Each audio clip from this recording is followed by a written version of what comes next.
Hello everyone. Today we will talk about genetic algorithms.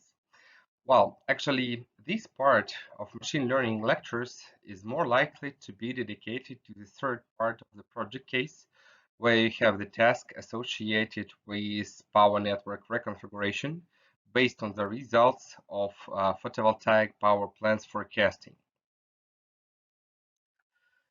Well, just to start with, a few words about myself. I am the lecturer of Ural Power Engineering Institute of Ural Federal University, and the contents of today's lecture will cover the following topics.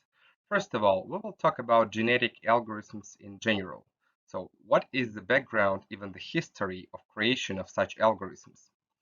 Then we will cover main genetic operators. So these are the functions, the mathematical functions that make genetic optimization possible.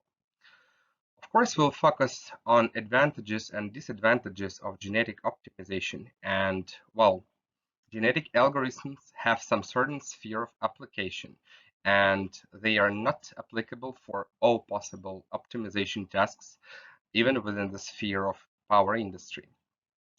We will be focusing on some examples. So we'll start with a very simple example and then shift to the example very close to your project assignment. So we'll consider reconfiguration of the distribution network of the energy district. And finally, we'll come up with the lecture outcomes, like some major recommendations, which may be useful for you when preparing the solution for the project case assignment. Now let's talk about genetic algorithms in more detail. Well, in computer science and operations research, a genetic algorithms is some sort of meta-heuristic approach inspired by the process of natural selection that belongs to the larger class of evolutionary algorithms. Genetic algorithms are commonly used um, in order to implement genetic-based optimization. And these algorithms were developed by John Holland and his collaborators in the 60s and 70s of the 20th century. Well, in general words, genetic algorithm is some sort of a model or abstraction of biological evolution based on Charles Darwin's theory of natural selection. Holland was probably the first to use the crossover, recombination, mutation, and selection in the study of adaptive artificial systems. These genetic operators form the essential part of the genetic algorithm as a problem-solving strategy. On these operators, we'll be focusing in more detail in the subsequent parts of this lecture. Anyway, since then, many alternatives of genetic algorithms have been developed and applied to a wide range of optimization problems, from graph coloring to pattern recognition, from discrete systems like traveling salesman problem, very standard one, to continuous systems like efficient design of airflow in aerospace engineering or something like that. Genetic algorithms are very popular in application in financial market to multi-objective engineering optimization. There are many advantages of genetic algorithms over traditional optimization approaches, but we will focus on pros and cons a little bit later. Just a few words to add regarding power industry, because genetic algorithms gained high popularity when applied to discrete power industry problems. And if we address to the project case assignment the problem of power network reconfiguration exactly refers to discrete combinatorial problem which can be addressed with the application of genetic algorithms as well. Now let's turn to genetic algorithms terminology. Well, before we start talking about each of the terms presented in the slide, I would say that this terminology is very similar to those applied to natural Darwin's evolution. For this reason, actually, we may say that we have some sort of like mirror reflection of the natural evolution in the technical systems. And we consider a technical systems as a dynamically developing system, like the evolution in the real world. Well, let's start with some simple terms. And the first one is individual. An individual is a point to which you can apply a fitness function. So this is like the official explanation.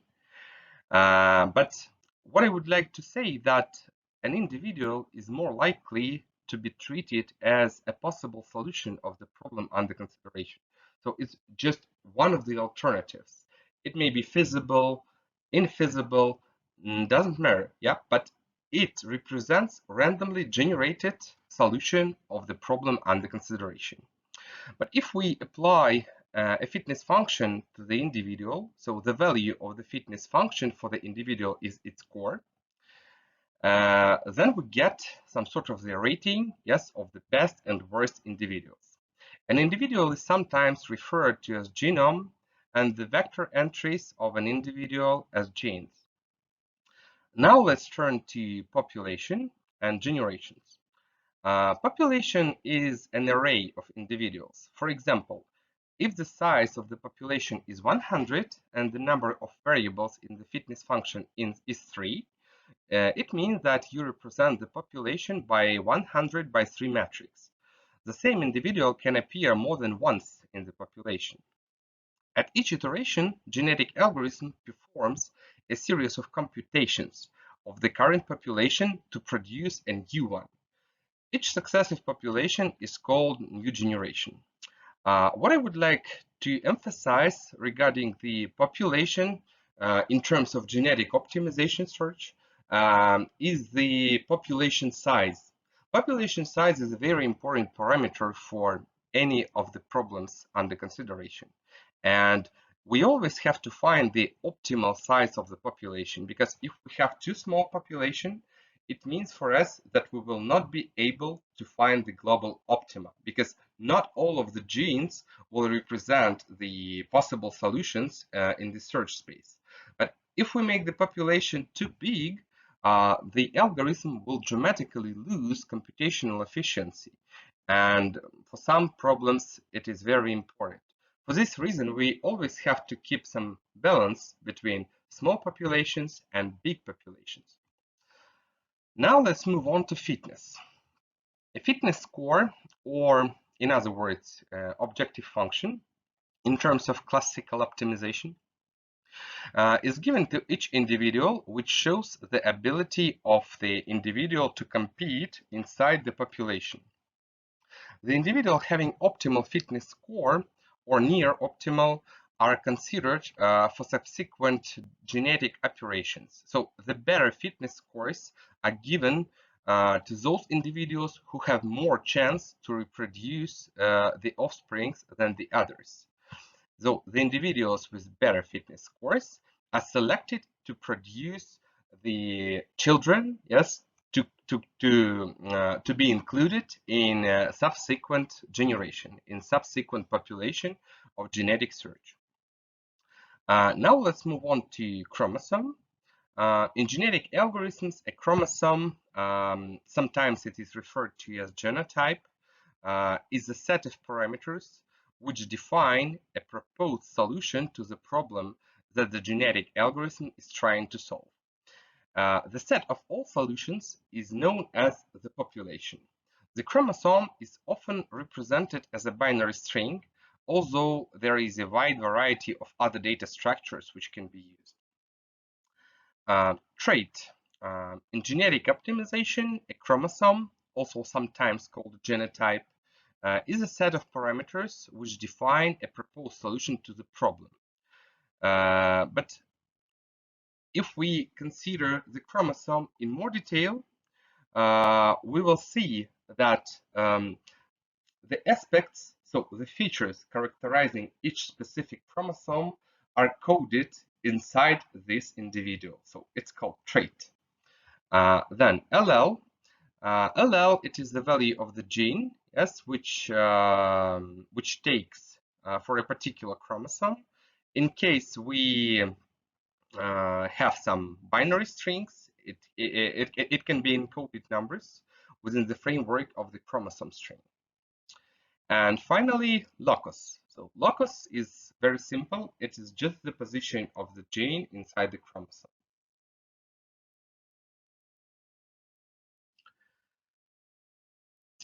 At this slide, we may see the visually aided interpretation of the previously analyzed terms. So we see the figure of the chromosome, we see the gene and the allele, which is actually the value of the exact gene in the exact locus of the chromosome. So, and the population is referred to as set of chromosomes. Typically, the population has fixed size within the framework of genetic optimization.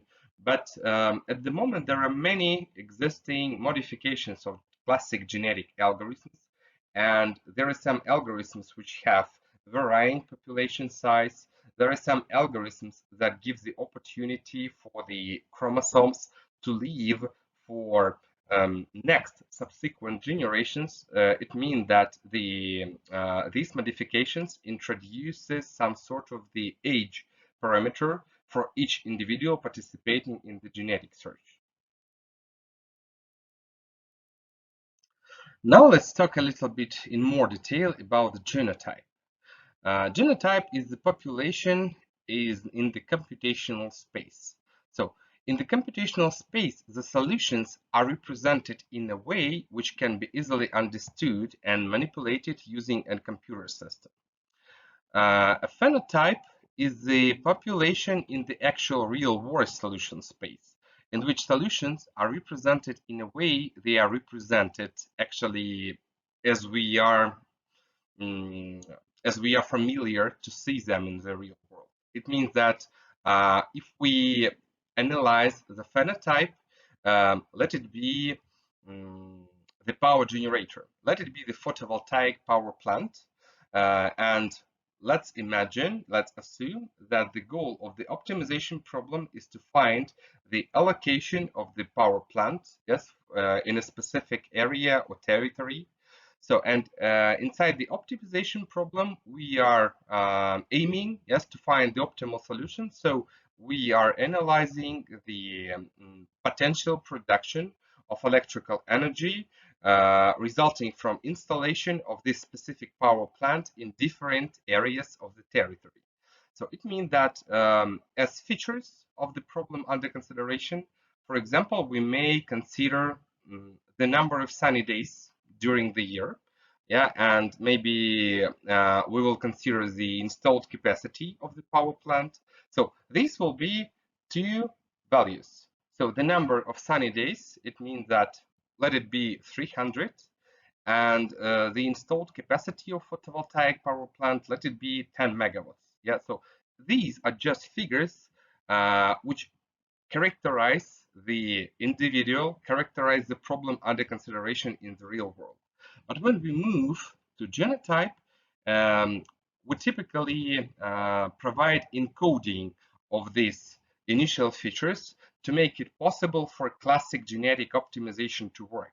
Typically, encoding is carried out by making binary strings, genotype strings, out of phenotype space. So you are expected to think about the procedure on how to encode the numbers, the features contained in the initial data set, yes, and to present it in the form of the binary code in the genotype space for the purpose of genetic optimization search.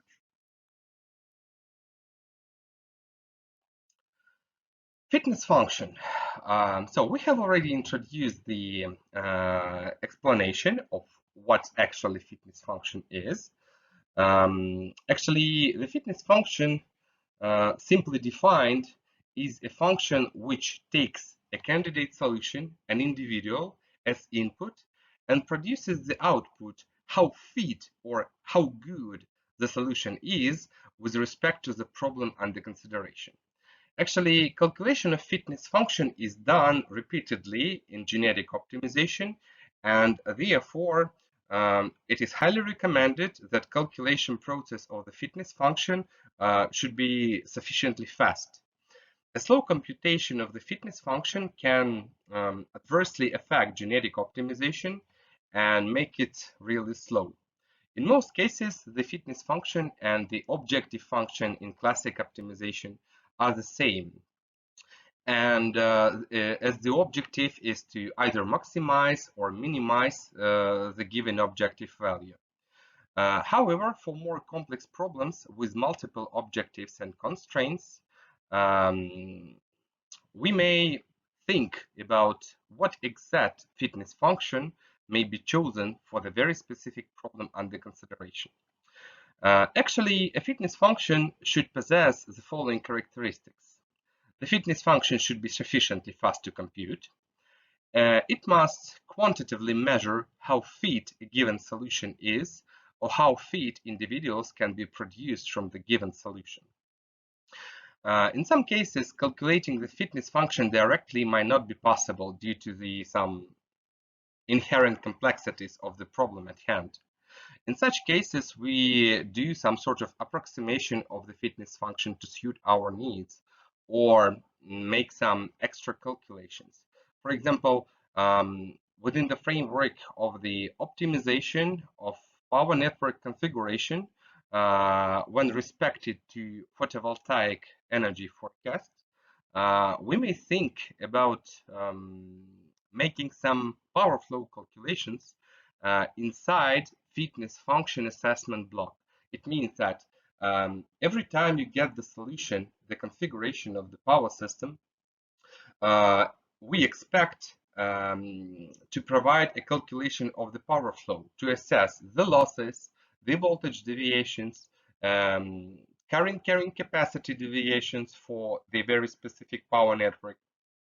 So it means that one of the advantages of genetic optimization is that inside fitness function, you can hide a very complicated algorithms of getting this real fitness score of the individual under consideration.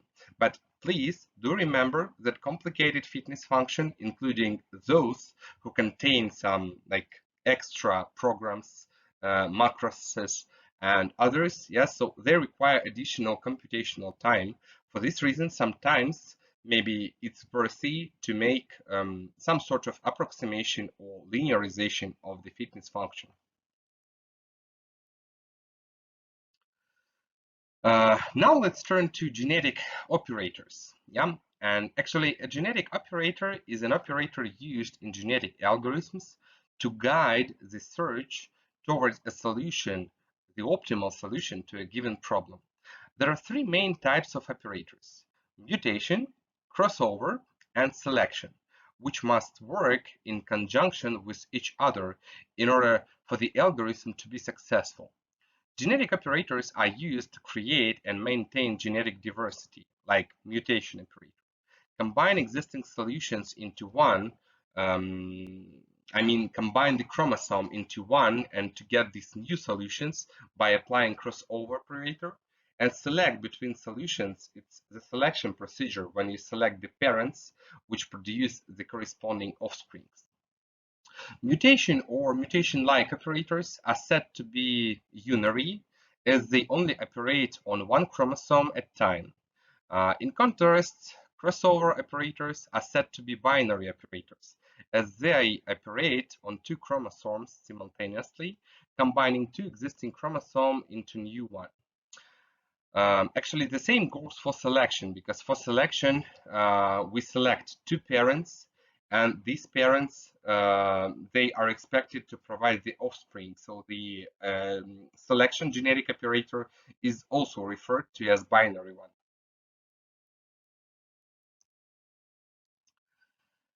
At this slide, we see the basic structure of genetic algorithms. So we start with initial population, which may be generated at random. Then we select parents from this population. Then we apply crossover and mutation operators on the parents to generate new offsprings. And finally, these offsprings replace the existing individuals in the population, and the process repeats iteratively. So in many genetic algorithms, actually, we try to reflect the human evolution to some extent.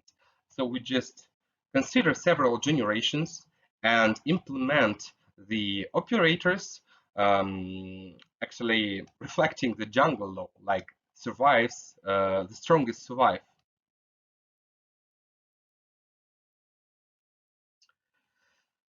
As I have already mentioned about selection as one of the genetic operators supporting the optimization search, so this genetic operator is used for identifying the parents whose chromosomes will be subjected to recombination or crossover. So this method needs to use the fitness of individuals in the population, or it means that if we do not use fitness function assessment within the framework of selection operator, it means that there is no learning between one generation and the next.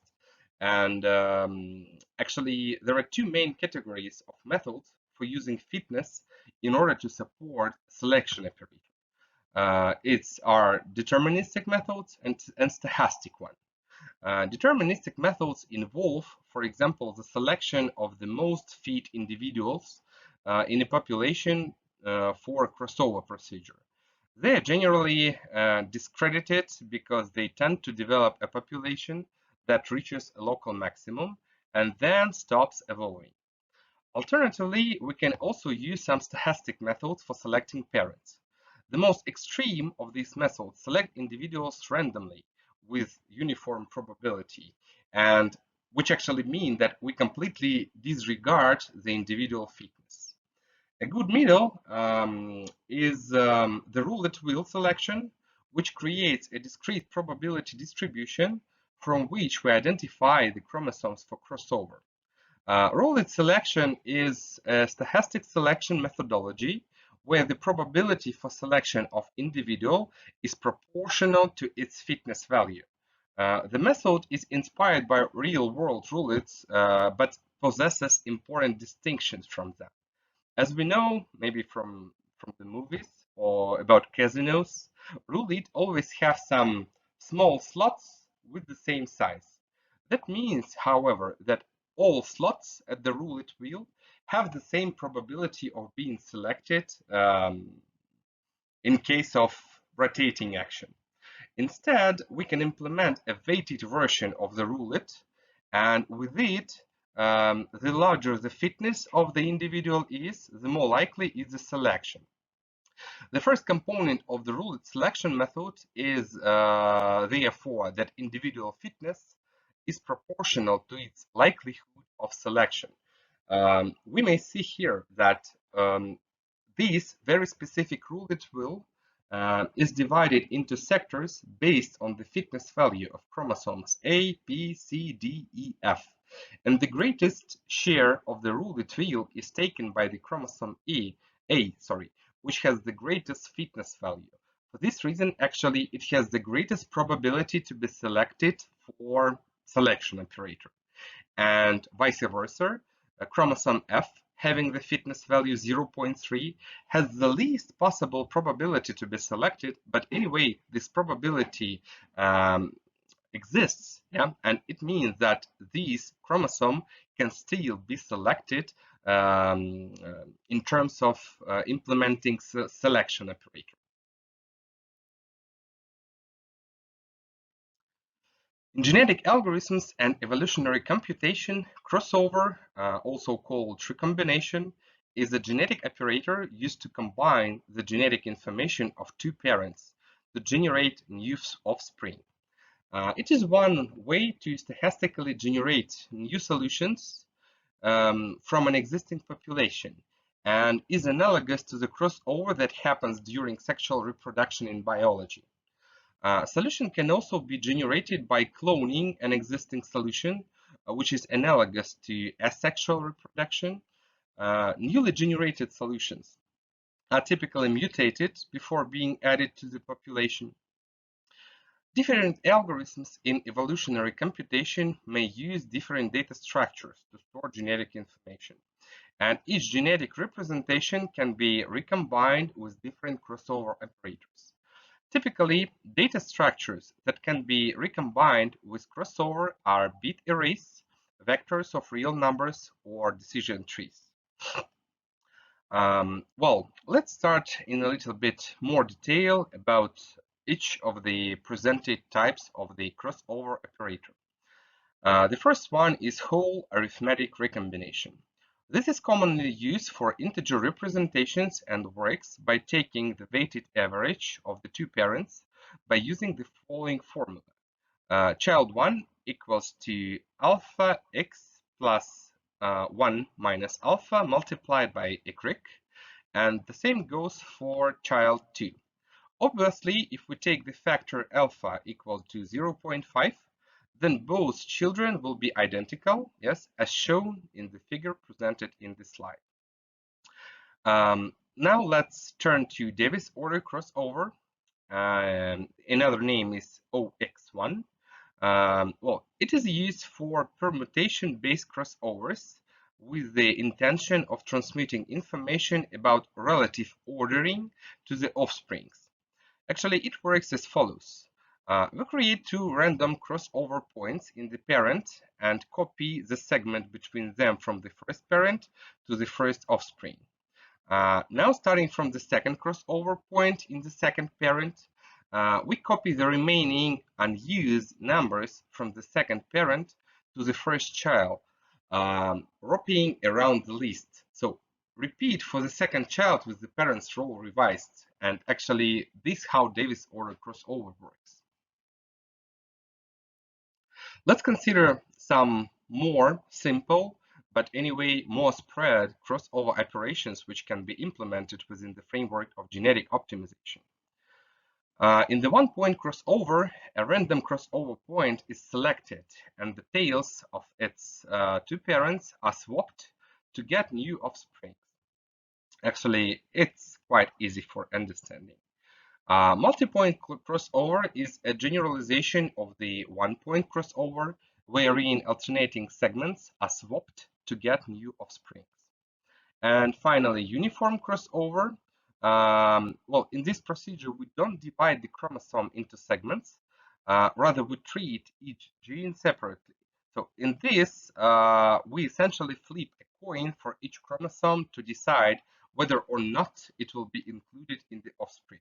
We can also bias the coin to one parent to have more genetic material in the child from that parent. So it's up to the developer of the genetic optimization search. So please feel free to introduce your own settings, your own factors, your own coefficients to make the genetic algorithms work in a way you like, in a way it suits the specific problem under consideration.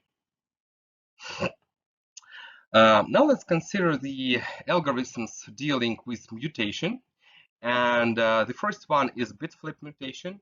In this bit flip, we select one or more random bits and just flip them. So this is used for binary encoding genetic algorithms interpretations. Well, swap mutation. In this procedure, we select two positions of the chromosome at random, yes, and interchange the values. This is common in permutated based encodings as well. Scramble mutation is also popular with permutation representations. In this, from the entire chromosome, a subset of genes is chosen and their values are scrambled or shuffled randomly. Inversion mutation. In inversion mutation, we select a subset of genes, like in scramble mutation, but instead of shuffling the subset, we merely invert the entire string in the subset. Well, in simple terms, mutation may be defined as a small random tweak in the chromosome to get a new solution. It is used to maintain and introduce diversity in genetic population, and it is usually applied with a raw probability.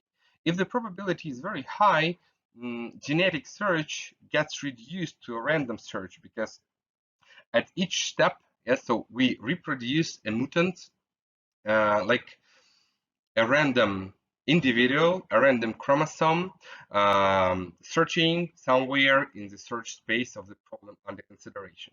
So mutation is the part of genetic algorithm which is related to the exploration of the search space. It has been observed that mutation is really essential to fulfill convergence requirement of genetic algorithms. However, crossover doesn't fulfill these requirements. And I would like to draw your attention to the figure presented at the right low side of the slide. And actually, it visually illustrates how mutation operator works. Because when we are implementing crossover operator, so the algorithm may be really sensitive to the, I would say, to the mean value represented in the population. So we may converge to the local optima somewhere in the search space. But if we introduce mutation, so it actually means that we can jump out of this local optima area and implement new search. So we invent new areas of the search space, and maybe global optima of the problem under consideration will be there.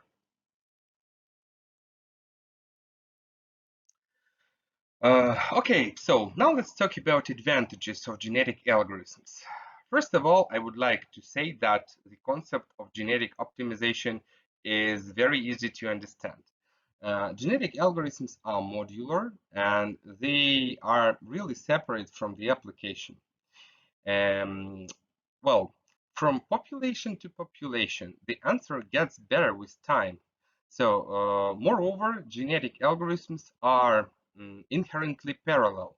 So, the computation of different individuals' fitnesses can be easily distributed between different computer centers or just inside the computational cluster to get the more fast and effective solution of the problem under consideration.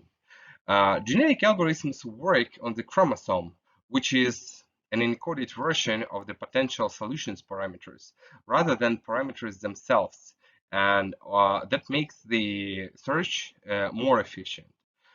Genetic algorithms use fitness score, so which is obtained from objective function without other derivative or auxiliary information. So these are the major advantages of genetic optimization to be applied even for the problem under consideration, as far as the problem is discrete and has a finite amount of possible solutions.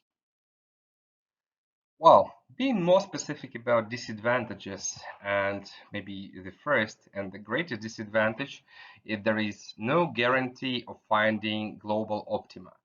But then again, apart from brute force, there is rarely any guarantee for non-trivial problems. But the likelihood of getting stuck in a local optima early or is something you might have to deal with, for example, with some kind of simulated annealing mutation rate decay or something other. Another disadvantage is that genetic optimization typically takes rather much time for convergence. So you usually need a decent sized population and a lot of generations before you see good results. And with a heavy simulation, you can often wait sometimes hours, maybe if the problem is too big, days to get the solution. Genetic optimization, it's some sort of black art. Yeah, so fine tuning all the parameters for genetic algorithms like mutation rate, elitism percentage, crossover probability, fitness normalization, selection parameters, etc. So population size is often just trial and error. Um, Genetic algorithms have some other complex aspects, apart from genetic parameters of the genetic search. Other things like the fitness function, choice of encoding, genotype to phenotype mapping are also important, and they introduce some complexities in initial development of the algorithm. Another problem is incomprehensible solutions. So the way you communicate your desires to the computer, yeah, is through the fitness function. But genetic algorithms would take it literally with absolutely no common sense. The result could be totally crazy, inefficient, or incomprehensible from an engineering point of view. You have to be very careful when designing a fitness function and selection the constraints of the algorithm under consideration. Now let's talk a little bit about program implementation. At the left side of the slide, you see some sort of linguistic program code, which actually enumerates main stages of genetic optimization for any possible solution, for any possible task under consideration as well. Uh, if we are looking some software package, I would say that there are many software solvers, yes, already designed to implement genetic optimization. So this is a very small list of the solvers which do exist and ready to be implemented to solve your specific task. Moreover, in Python, we always have the corresponding library, giving us the possibility to implement genetic algorithms as well. Now let's talk a little bit about application of genetic optimization.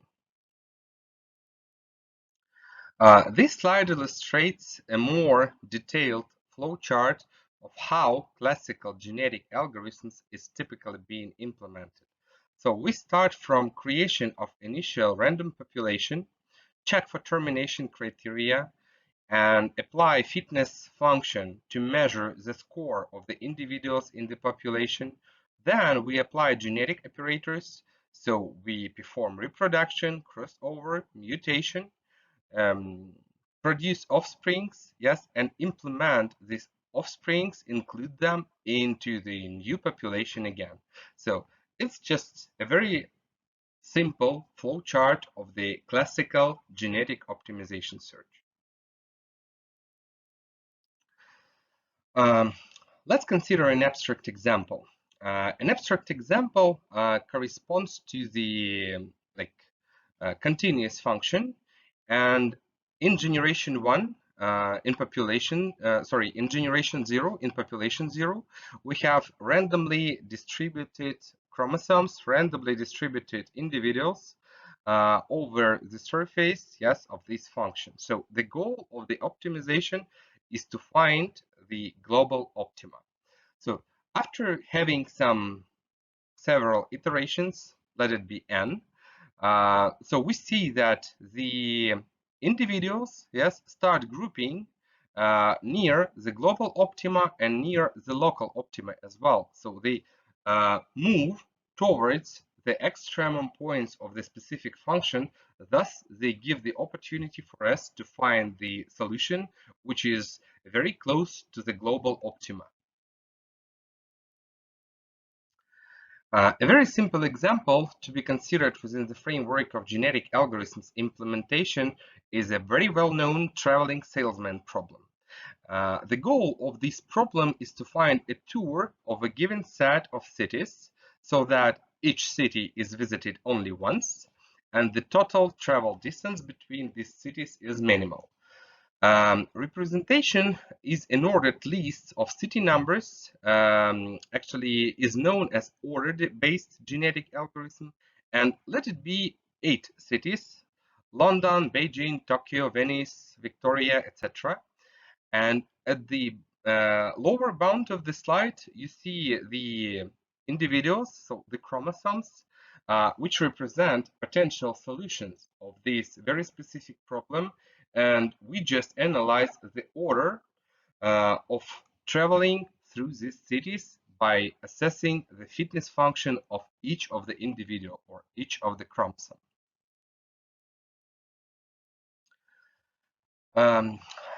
Applied to the population, we have genetic operators, crossover and mutation, and let it be 2-point crossover recombination, and these points are marked for parent 1 and parent 2. And the offspring produced by these two parents contains both the information from the first chromosome of parent 1 and from the second chromosome of parent 2. And you see that we start with the chromosomes of parent 2. Yes, so then we proceed with the chromosomes of parent 1, and then we finally proceed to the chromosomes from parent 2. So we just swap the genetic information between these two parents and provide the offspring, which may be better, yes, from the point of view of the fitness function value. Then we move on to mutation operator, and mutation involves reordering of the list. So reordering for us means actually changing the genes, the selected genes between each other. So we just select 7 and 6, yes, and change the places. So we start with 6 and end with 7. Let's consider the example of the traveling salesman problem containing 30 cities. Of course, these cities should be provided with some sort of information in order to be able to measure the distance between these 30 cities. For this reason, each city is assigned with the coordinate. The horizontal coordinate is x and the vertical is y. It means that when having the coordinates, we are able to calculate the total distance in kilometers between these cities.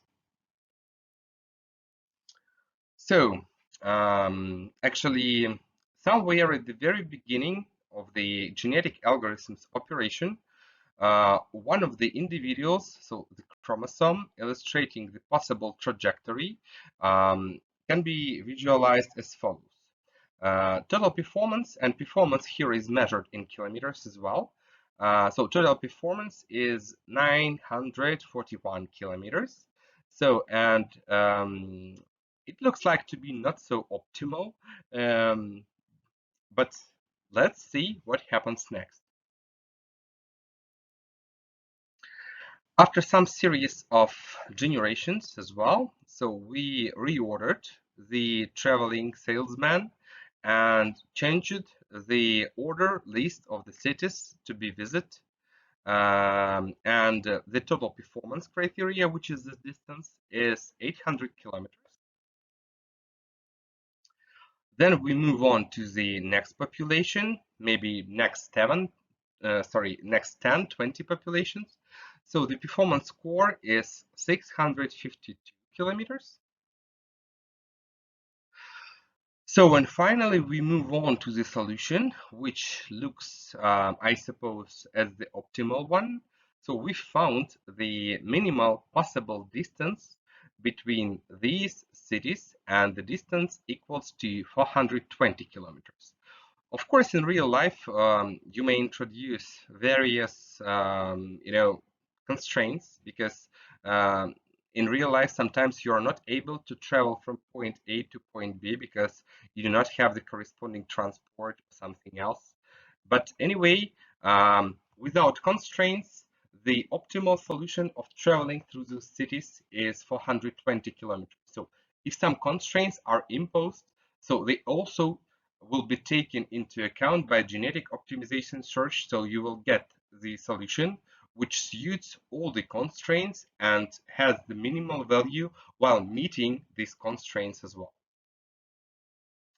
Now let's talk a little bit about the main issues associated with genetic algorithms implementation. The first issue is representation, so-called. Actually, representation refers to the way how you encode your phenotype features to the genotype values which are represented inside the chromosome. Please be careful when thinking about the way how to encode these variables, because if just doing it in some sort of brutal way, yeah, so it means that you'll finally get too long chromosomes maybe, and that will lead to some problems with setting up the genetic optimization. Then we have to think about population size. The population size, as I have already mentioned, is a very important parameter. As far as the greater the population size, the longer the optimization process takes place. So the lower the population size, the lower the probability to find the global optima. So we have to find the happy middle, yeah, between low and big, yes, amount of individuals in the population. We have to think about mutation rates, crossover rates, because these genetic operators, they actually make the evolution procedure. So, and what I would like to say that in the majority of cases, there are many recommendations, even mathematical formulations on how to select the adequate population size, mutation probability, crossover probability, etc. But um, typically, yes, in order to find the best possible solution, um, these parameters are selected manually. So you're just required to make multiple runs of genetic optimization and select the best possible population size and mutation and crossover properties as well. Please be careful and think about deletion policies, because as far as genetic algorithm is a stochastic one, so as initial population we get some random individuals. They can be completely incomprehensible, infeasible from the point of view of the problem under consideration. But if you put the corresponding constraints, so if you state the limits of the search space, it's more likely that you find the global optima, because in this case, you make the optimization problem simpler. You just reduce the number of possible alternatives, which could be considered within the framework of the problem under consideration. But a vice versa situation may be possible as well. For this reason, please be careful with putting the constraints, because if there are too many constraints introduced for the problem, sometimes these constraints may, I would say, may completely cut off the search space, and it means that there is no solution which satisfy the constraints that you have specified. Well, if you have such an issue, it means that you have too many constraints. It's worth thinking about of making some constraints smooth, like adding a penalty function or a penalty variable. So it makes a smooth constraint, so the algorithm is allowed to violate this constraint, but the fitness function finally gets penalty. So it may not be the global optima, yes, from the point of view of having the penalty for violating the very specific constraint. The next issue is related to termination criteria. There are different termination criteria, and again, it depends on the problem under consideration. So you may select as a termination criteria maybe the number of iterations of the algorithm, or maybe the number of iterations without improvement of the best possible solutions, or something like this. Um, there is a great issue with scalability, because if you create something for small scale problem, it's more likely that it will not work for big problem. And you have to think about some optimization in terms of the, again, encoding, population, genetic operators, etc.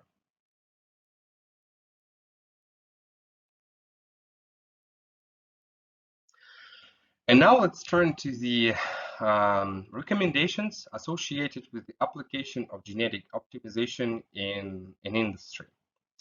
Well, first of all, I would like to stress your attention that genetic algorithms are to be applied when they are really justified. So it means that you have no other simpler approach which proves to be effective for at least a similar problem.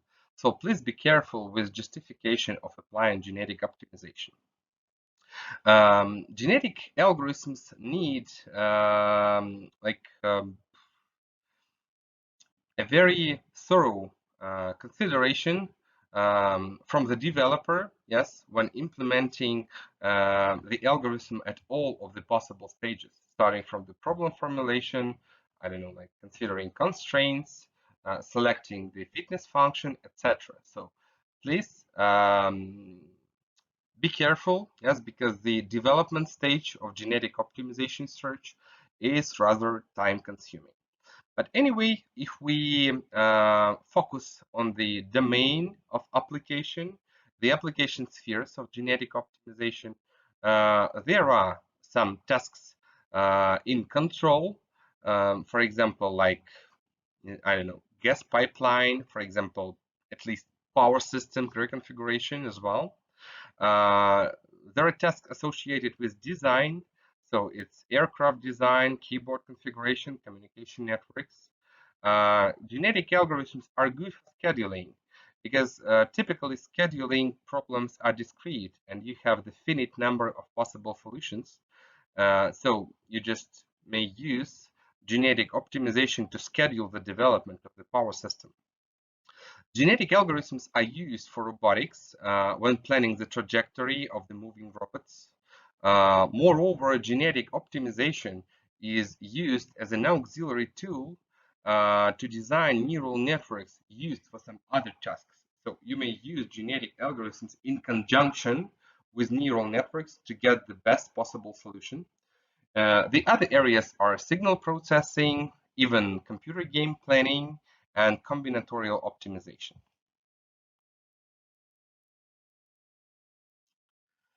Well, now let's turn to the example which goes from the power industry.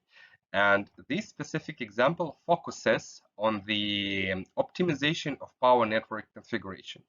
In your project case, you have the network, the distribution network of 10 kilovolts voltage. But in this specific example, the network is a little bit like more transmission one than distribution. So the voltage level is 220 kilovolts and 110 kilovolts. Historically, the growth in consumption determined the growth of generation, yes, and the development of power network. Finally, this has led to the fact that at present, the power system has very high density of electrical networks with very complicated loops, yes, and radial electric networks to provide power supply for the final customers. To optimize the operation modes, typically the procedure called sectionalizing, yes, or dividing the electrical network is carried out. Most of the grid sectionalizing point, maybe at the level of the city of the region, are provided for 110 kilovolts voltage class. The decision, like how it works in real industry. Yeah, so the decision on putting the sectionalizing point is usually made in the form of expert judgments, and if necessary, for example, to prevent overloading of the transmission lines, to ensure proper operation of relay protection, uh, maybe to reduce the levels of short circuit currents, yes, in order to ensure the braking capacity of the circuit breakers installed at the substations. Optimization of the sectionalizing points of the electrical network reduces the levels of short circuit currents. And it is very important for big networks, so for networks of highly populated cities. That finally means that by making such sort of optimization, we improve the operation parameters on the power system.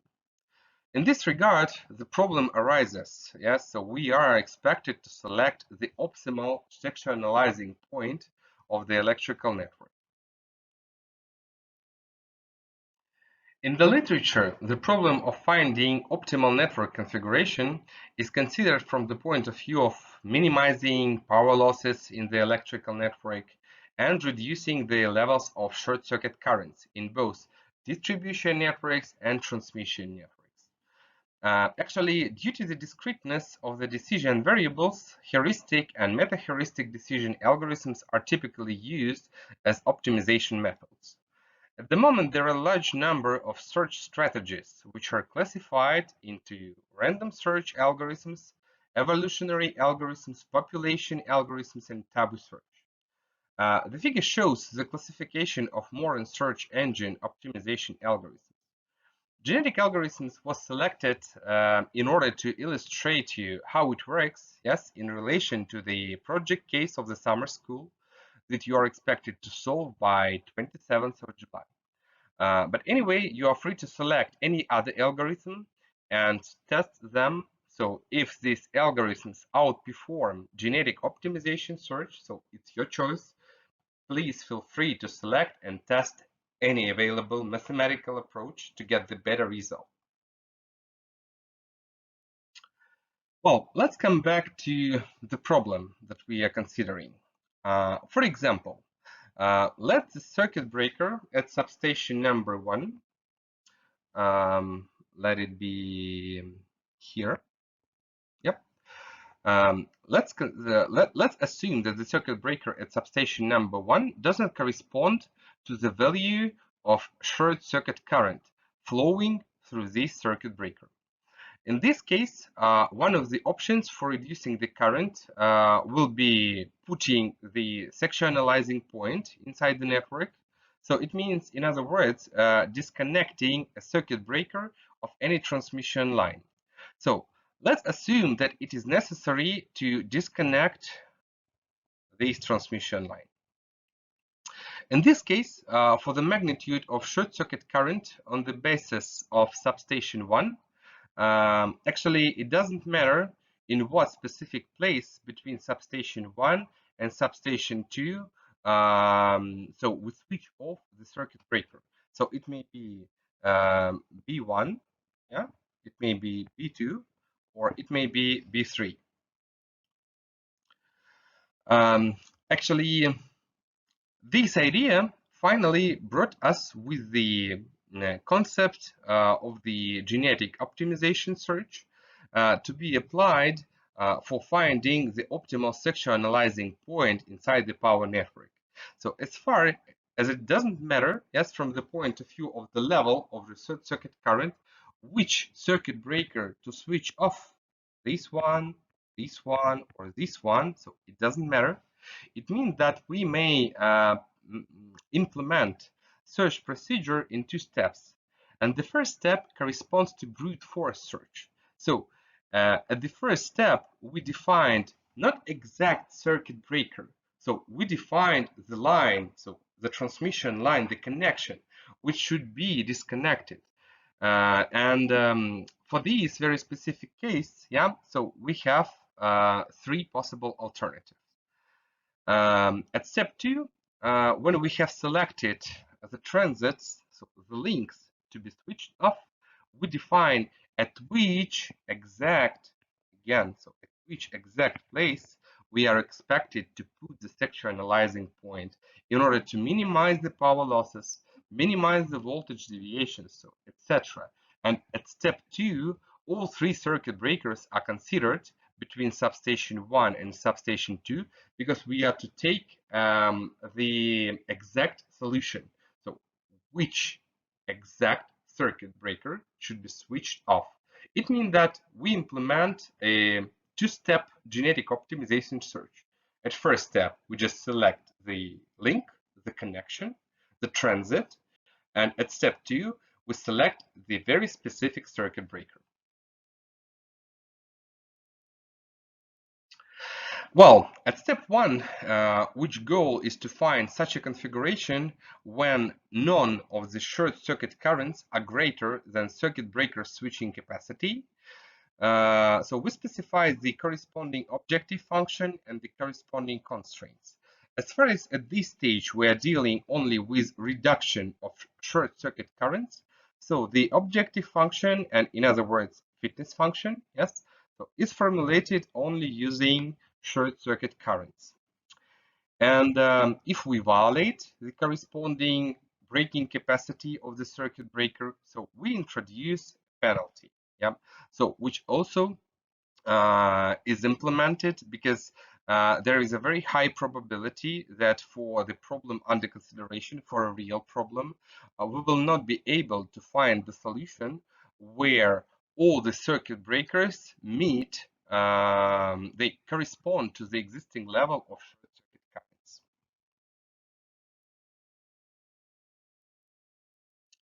At step 2 of the algorithm, we are expected to find exact configuration meeting the requirements with minimal power losses. Well, that actually means that we take power losses in the power network as a primary criteria to focus on. So this is the first entry of the objective function, representing the main criteria. The next entries, additive entries of the objective function correspond to various power system operation mode constraints. For example, the first one stands for the assessment of the loading of power transmission lines. Actually, each conductor, each power transmission lines has the corresponding electric current limit. So for normal power system operation mode, we compare the electric current flows through the power transmission lines and assess is the power transmission line overloaded or not overloaded.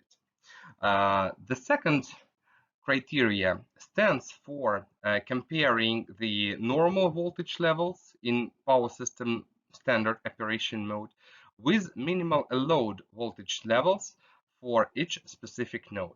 Well, typically we have the corresponding standards which specify the constraints, the limits of fluctuations of voltage levels in the nodes of the power network. So we have to compare the voltage levels with the minimum values. Entry number 3 stands for the electric current in the transmission lines and distribution lines of the power system in N-1 mode. Well, N-1 mode means that one element of the power transmission network is disconnected for some reason. It can be disconnected for repair and maintenance. It can be disconnected as a result of the emergency, for example, short circuit. But anyway, we are assessing the levels, the currents in the conductors and compare these currents with the maximum allowed values for the N-1 operation mode of the power system. Actually, in standard documentation for all the power systems, it is typically stated that the power system should withstand single disconnection of any element, let it be power transmission line, circuit breaker, power transformer, bus bar, etc. So we are to select one element, disconnect it, and ensure that all of the elements work in normal operation mode and are not overloaded. The fourth entry of the objective function stands for the voltage level in N-1 mode as well. So again, we have the constraints of voltage levels. It shouldn't be too low. For this reason, we compare the voltage levels in N-1 mode with the minimum load voltage levels for each specific node. Entries 5.1 and entry 5.2 stands for comparing the voltage level with maximum allowed voltage. Actually, the voltage can be not low, but it can be too high because we state the limits of voltage deviations upper level and lower level as well. And entries 5.1 and 5.2 stand for comparing the normal voltages with maximum allowed voltage and the voltages in N-1 operation mode with maximum allowed voltages as well. And entry number 6 again stands for the comparison of the level of the short circuit currents with the maximum allowed short circuit currents, which actually corresponds to the breaking capacity of the circuit breakers installed in the network. So we have this complicated objective function composed of different additive entries, yes, which somehow characterize the power system operation mode. Within the framework of the problem under consideration, we've considered a power network presented at the right side of the slide, and it is a network of real power system containing 230 bases, 332 branches. Actually, and as initial operation conditions, we stated that all of the circuit breakers in this power system are now switched on. In red, for this very specific power system, it can be seen, for example, here, red circuit breakers here, like practically everywhere. So for these looped operation mode, when we have all the circuit breakers switched on, we have the circuit breakers which do not correspond to the level of short circuit currents in the network. And it means that it is highly demanded, it is highly required to develop the measures and to decrease the level of short circuit current by introducing stationary division points, sectionalizing points in the power network under consideration. Anyway, in terms of the other operation conditions, we have no violations of voltages and current limits. Speaking about program implementation, and actually this work was done within the framework of the master's thesis of one of my students, Albina Gavrilova, and she has implemented this software in MATLAB environment, and she used MATPower software package for calculations of the power flow. She created the function to calculate three-phase short-circuit currents, and she introduced the optimization algorithm in MATLAB environment as well.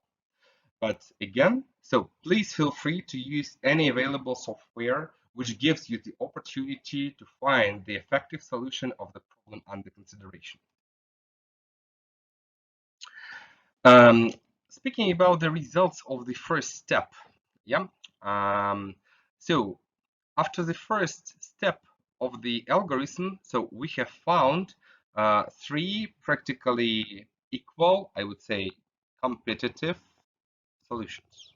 So it's number one, number two, and number three. These solutions correspond to the rows of the table presented at the left side of the slide. The corresponding graphical interpretation of the disconnections required to minimize the level of short circuit currents is presented in the single line diagram of the power network at the right side of the slide. So actually, as you may have noticed, the points 1, 2, and 3 were selected absolutely similar for all of the competitive alternatives. But for sectionalizing point number 4, we have three possible actions to deal with at step 2 of the genetic optimization algorithm. So the first alternative is to switch on the circuit breaker between substation 1 and substation 8. It's here. And the line to switch off is this one, yellow one. Another alternative is to switch off the circuit breaker between thermal power plant and substation 2. Substation 2 is here, thermal power plant is here.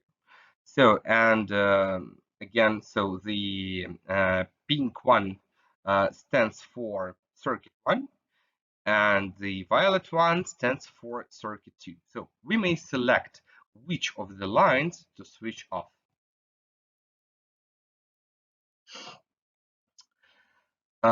Before we pass to the analysis of step 2 results, let's dive a little bit more deeply into the analysis of step 1 results. The change in the value of the objective function at one start of the optimization procedure actually is shown at the figure in the left lower side of the slide.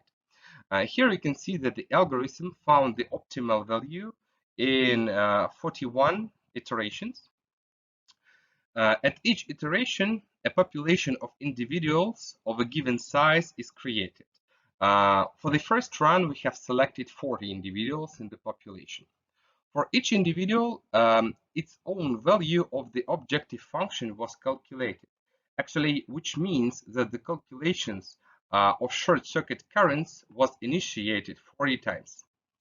Well, it's easy to calculate that in case because for 41 iterations for the corresponding like 40 individuals inside each population, it's very easy to calculate the number of fitness function assessments. And actually, for this very specific case, it means that we have 1,640 calculations of short circuit currents. Actually, these calculations were performed to find the minimum value of the objective function. In right figure, the value of the objective function does not change and is equal to 0, yes, at 21, in the range of 21, 40, 21st, 41st iteration of the calculation process. Actually, we selected the corresponding stopping criterion, and we tried to ensure the absence of changes in the fitness function for 20 populations. It means that we were able to find the optimal solution on 21st population. But as far as the termination criterion stands for static solution for at least 20 populations, only at 41st population the algorithm terminated. Okay, so anyway, this criterion may be changed, yes, and it's up to you. It just characterizes like the result that you finally get as a result of the step number 1 of the calculation procedure. The genetic algorithm is random in nature, yes, due to the presence of mutation, crossover, selection operators. In this regard, the optimal solution found for each new run of the genetic algorithm with identical initial data actually may be really different from the previous one. Therefore, an important characteristics of the algorithm in case of like it's such stochastic behavior is the ability of the algorithm to find the global optima, not the local one. So we have to ensure that the optimal result that we get as a result of the genetic search is global one, not local. For a given minimization problem, the global optimum is such a configuration of the power network for which the objective function is equal to 0. In other words, there are no switches, the breaking capacity of which are violated. Considering that there are several such configurations, as shown by complete enumeration of all options, this function has several global optima. In the second optimization procedure, the found configurations will be used as initial data, initial connections, for which the second stage will be carried out. In this regard, the ability of the algorithm to find a global optima at the first stage is of crucial importance, because all configurations for which the objective function is equal to 0 represent the global optima of the problem under consideration. The size of the population determines the number of individuals in the population. That is the number of different solutions that will be created at each iteration of the calculation procedure. The genetic operators of mutation crossover will be applied to sets of these solutions. With a large population size, the genetic algorithms searches for a solution more carefully, thereby reducing the likelihood to find the local optima. That's a very good point. But however, large population size also increases computation time and computational costs, since it is very necessary to search for the value of the objective function more times during one iteration, during the assessment of the fitness function for each of the population, for each of the individual inside the population. In order to choose the optimal population size for the problem under consideration, so we have implemented 50 runs of the genetic algorithm with different population sizes from 10 to 45 with step of 5. Well, in this case, the number of launches was fixed, at which the objective function takes the value 0. That is the number of global optimums found within the framework of step 1 of the algorithm. Let's assume that the probability of finding a global optimum is the ratio of the number of found global optima to the total number of launches of the genetic algorithm. So in our case, it's 50 launches, expressed as some sort of the percentage. Figure shows the dependence of the probability of finding global optima, their average number of launches, and the average number of effective launches of the population size. Actually, from the results obtained, the following conclusions can be drawn. The larger the population, the greater the likelihood of finding the global optima. Actually, it's quite clear. In other words, among 50 genetic algorithm launches, there will be more of those that led to zero value of the objective function. And this dependence is exponential. The larger the population size, the greater the number of runs of calculating the objective function is necessary to find the optimal solution. Actually, this is due to the fact that at each new iteration of the calculation, it is necessary to create a large number of individuals, which means that a large number of times to calculate the objective function. If we look at the left upper figure, where the blue curve illustrates the number of the objective function 0 find, so we may see the actually exponential law, which can be approximated with the exponent, which actually illustrates, yes, the conclusions and the discussion that we had previously. Actually, the greater the number of populations, the size of the population, so the greater is the number of zeros, it means global optimas, found within the framework of step 1 of the algorithm running.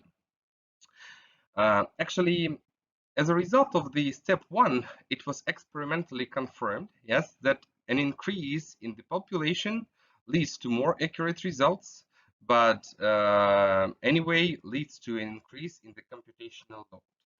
Taking into account the exponential character of the probability of finding the global optima, with an increase of the size of the population, it is possible to calculate the increase in the probability for each increase of by 5 individuals.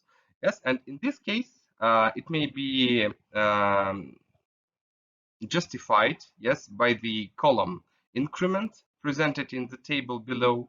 So where we see like the effective actions of growing, of increasing the size of the population within the genetic search considered. Well, for this very specific problem under consideration, yes, so we've found that the optimal number of the individuals in the population is 20.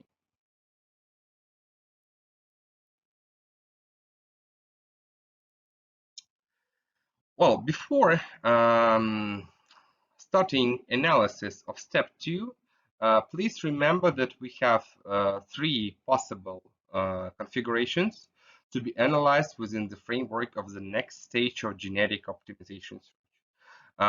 Preliminary analysis of scenario 2 and scenario 3 demonstrated that for these specific scenarios, when we switch off the highlighted in color transmission lines, so we may see the deviations of the power system operation parameters like electric currents, voltages, etc.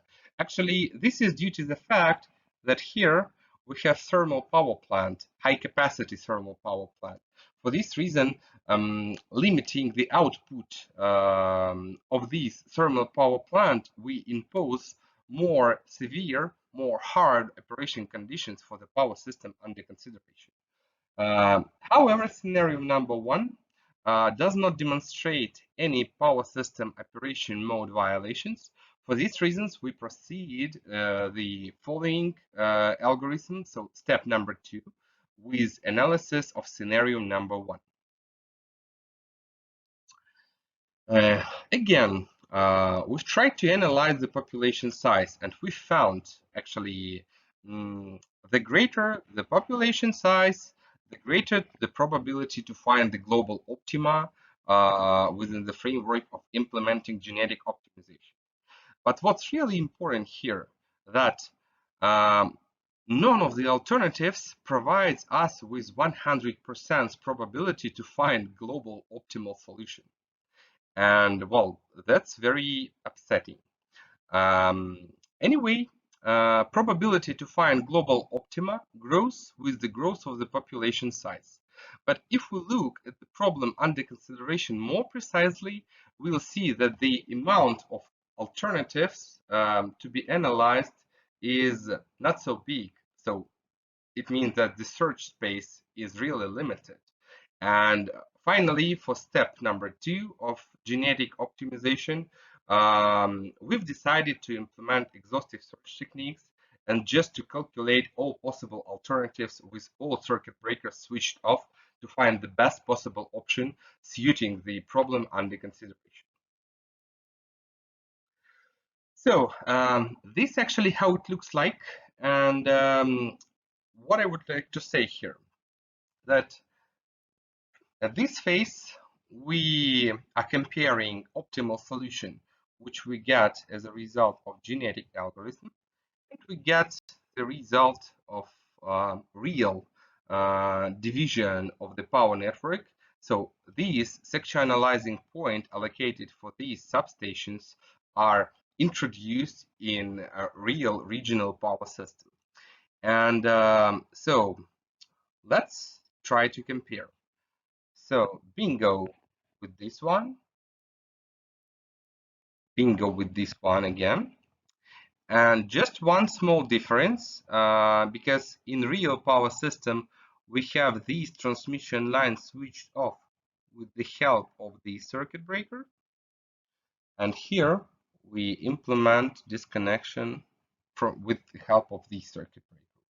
Actually, if we analyze real power system operation modes, there may be many other possible criteria which we did not take into account for some reason, because some constraints may be organizational, like legal, or it's just like the point of arrangement between the owners of power grid facilities. Anyway, we may conclude that optimal solution of the very specific problem under consideration corresponds to the real sectionalizing introduced by the highly qualified engineering staff at Power System Dispatch Control Center. But anyway, just let me specify this point one more time. So when you do it manually, it's a manual labor of highly qualified engineering staff. But if you implement genetic algorithms, you are able to find this optimal sectionalizing point in automated mode. And this will save lots of time for highly qualified personnel. So now we are moving on to lecture outcomes. And the first idea, the first issue to be kept in mind is that genetic optimization may be used for many existing power industry problems, but especially efficient application of genetic algorithms is observed when the problem statement is discrete. A very important issue that global optima may not always be found when using genetic search. For this reason, we have to provide the corresponding tuning of the genetic optimization search, genetic operators, fitness functions, evaluation procedures, encoding, decoding, etc., to make the algorithm effective and able to find the global optima. Please be careful when creating problem statements, because it is highly required to achieve optimal performance of genetic optimization. You're expected to tune the genetic algorithm's parameters, and this will dramatically improve the algorithm performance.